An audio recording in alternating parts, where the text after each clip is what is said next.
सुप्रभात बच्चों। आज हम हमारी हिंदी व्याकरण का विषय पढ़ेंगे वचन और उसके भेद एक वचन और बहुवचन। आज हम इस पाठ में वचन के बारे में सीखेंगे कि व्याकरण में वचन क्या होते हैं, वचन हमें क्या सिखाते हैं। जैसे मोहन के पास एक बिल्ली है, रोहन के पास 5 बिल्लियां हैं। तो इन दोनों वाक्यों में क्या अंतर है? इन दोनों वाक्यों में आपको किस चीज़ का पता चल रहा है? तो इन दोनों वाक्यों में हमें बिल्लियों की संख्या पता चल रही है कि मोहन के पास एक बिल्ली है और रोहन के पास 5 बिल्लियां हैं। तो जब एक बिल्ली है तो वहाँ पर हम बिल्ली शब्द का प्रयोग करेंगे, और जब 5 आता है अर्थात एक से अधिक आता है तो वहाँ पर हम बिल्लियाँ शब्द का प्रयोग करेंगे। बिल्ली क्या हुआ कि वह एक है और बिल्लियाँ एक से अधिक है। तो वचन हमें क्या बताते हैं? वचन हमें संख्या के बारे में बताते हैं। जैसे लड़का, लड़के, पत्ता, पत्ते, बूंद, बूंदे, मैं, हम, रस्सी, रस्सियाँ, ये सभी बहुवचन के उदाहरण हैं। वचन के भेद, वचन के 2 भेद होते हैं, एक वचन, बहुवचन। एक वचन जिस शब्द के रूप से उसके एक होने का पता चले उसे एक वचन कहते हैं। जैसे कपड़ा, बाल्टी, चिड़िया, पुस्तक, घड़ी, बच्चा, घोड़ा, ये सभी बहुवचन। जिस शब्द के रूप से उसके एक से अधिक होने का पता चले उसे बहुवचन कहते हैं। जैसे बच्चे, पुस्तकें, बाल्टियाँ, फसलें, लकड़ियाँ, चादरें, ये सभी एक से अधिक के उदाहरण हैं।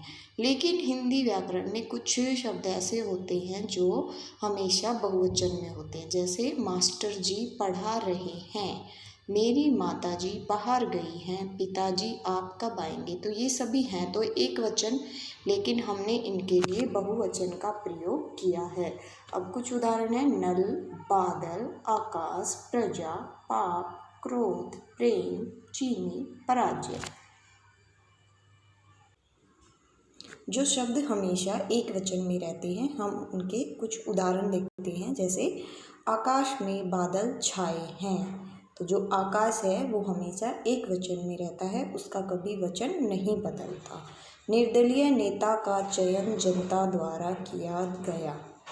नल खुला मत छोड़ो वरना सारा पानी खत्म हो जाएगा। नल, नल हमेशा एक वचन ही रहेगा।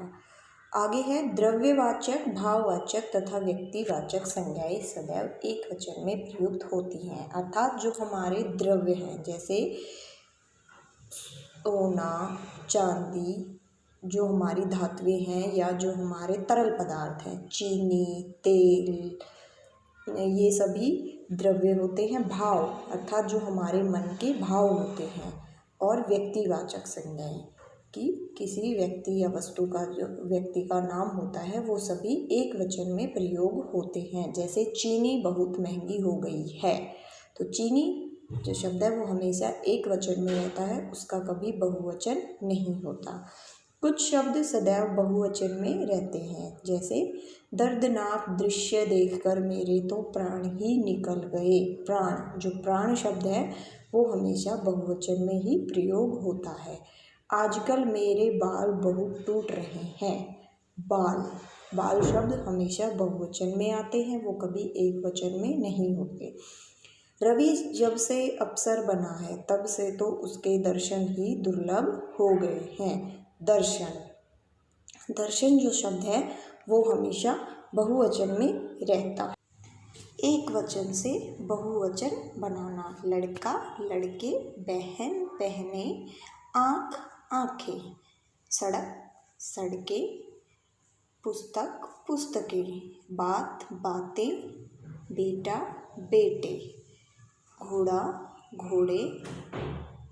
बहुवचन से एक वचन बनाना।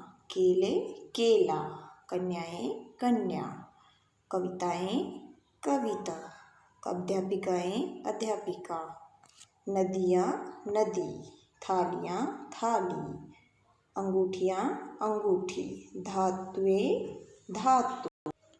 ये सभी हमने उदाहरण देखे एक वचन से बहुवचन के और बहुवचन से एक वचन के। तो आज हमने इस पाठ में क्या सीखा? इस पाठ में हमने सीखा कि वचन संख्या का बोध कराता है, अर्थात वचन हमें संख्या बताता है, किसी भी व्यक्ति वस्तु की संख्या के बारे में बताता है। वचन के दो भेद होते हैं, एक वचन और बहुवचन। एक वचन से एक वस्तु या व्यक्ति की संख्या का बोध होता है, बहुवचन से एक से अधिक व्यक्ति या वस्तु की संख्या का बोध होता है। आदर प्रकट करने के लिए बहुवचन का प्रयोग करते हैं, अर्थात सम्मान देने के लिए। हमने अभी पढ़ा था ना, मास्टर जी पढ़ा रहे हैं, तो मास्टर जी तो एक ही हैं, लेकिन वो हमसे बड़े हैं, उनको सम्मान देने के लिए हम बहुवचन का प्रयोग करते हैं। कुछ शब्द सदैव एक वचन तो कुछ सदैव बहुवचन में प्रयुक्त होते हैं। द्रव्यवाचक, व्यक्तिवाचक तथा भाववाचक संज्ञाएं सदैव एक वचन होती है। तो इसी के साथ हमारा ये वचन का पाठ यहीं पर समाप्त होता है। उम्मीद है आप सभी को अच्छे से समझ आया होगा। धन्यवाद।